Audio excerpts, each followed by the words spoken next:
क्या आप जानते हैं कि 35 साल की उम्र में क्रिकेट की दुनिया का सबसे ताकतवर शख्स कौन है? जय शाह। जी हाँ, Jay Shah international cricket council यानी आईसीसी के नए चेयरमैन बनने वाले हैं।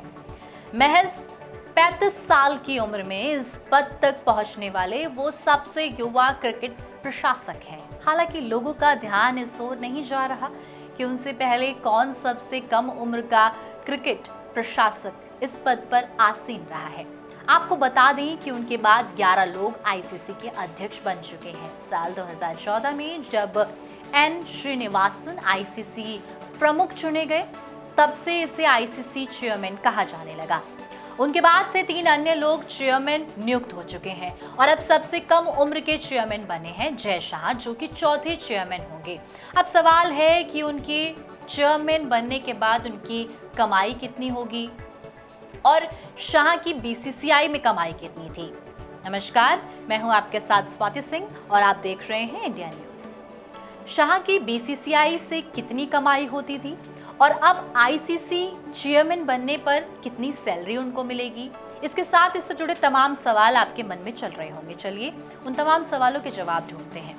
जब से जय शाह को आईसीसी का अगला चेयरमैन चुना गया है, तब से लोगों के अंदर ये जानने की उत्सुकता बनी हुई है कि उन्हें तनख्वाह यानी कि सैलरी के रूप में कितनी राशि मिलती है, कितने पैसे मिलते हैं, उनकी कमाई कितनी है।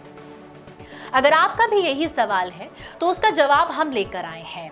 जय शाह को इंटरनेशनल क्रिकेट काउंसिल यानी कि आईसीसी का नया चेयरमैन चुना गया है। वे 1 दिसंबर को मौजूदा चेयरमैन ग्रेग वार्कले से ये जिम्मेदारी लेंगे।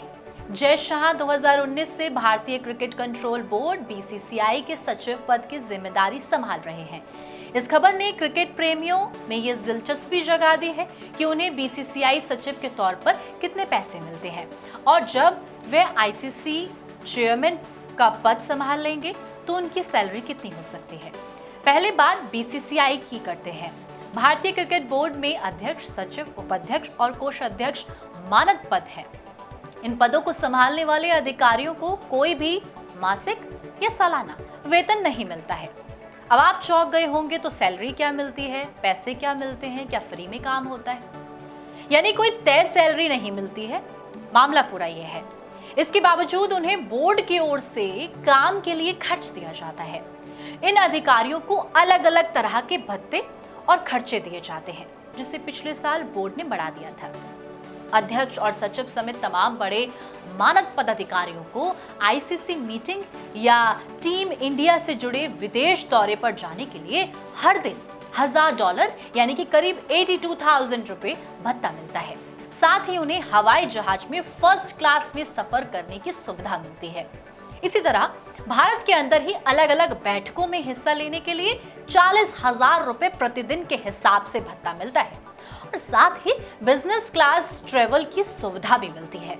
इसके अलावा बोर्ड मीटिंग से अलग अलग के कामों के सिलसिले में अलग अलग शहरों में जाने के लिए भी 30,000 रुपए प्रतिदिन का भत्ता मिलता है। साथ ही देश में या विदेश में अधिकारी अपने लिए होटल के स्वीट रूम भी बुक कर सकते हैं, जिसका खर्चा बोर्ड उठाता है। यानी कि सारा खर्चा बोर्ड उठाता है। इसके सिवा कोई ऐसी फिक्स सैलरी नहीं होती है। अब आते हैं आईसीसी की तरफ से मिलने वाली तनख्वाह, यानी कि जब पद बड़ा है तो तनख्वाह भी बड़ी होगी, सैलरी भी बड़ी होगी। इस मुद्दे पर अब तक तो आपको ये बात समझ में आ गई होगी कि जय शाह को बीसीसीआई से सैलरी नहीं मिलती, लेकिन बोर्ड मीटिंग और विदेशों में होने वाली मीटिंगों में हिस्सा लेने के लिए उन्हें अच्छा खासा खर्च तो मिलता है। उन्हें कार्य करने के लिए भत्ते और खर्चे दिए जाते हैं। ठीक उसी तरह आईसीसी में भी मानद पदों पर काबिज लोगों की कोई फिक्स सैलरी नहीं होती है, बल्कि उनकी यात्राओं, मीटिंग इत्यादि चीजों के लिए जो काम की चीजें होती हैं, जहां जहां वो काम के लिए जाते हैं, उसके लिए भत्ते और खर्चे दिए जाते हैं।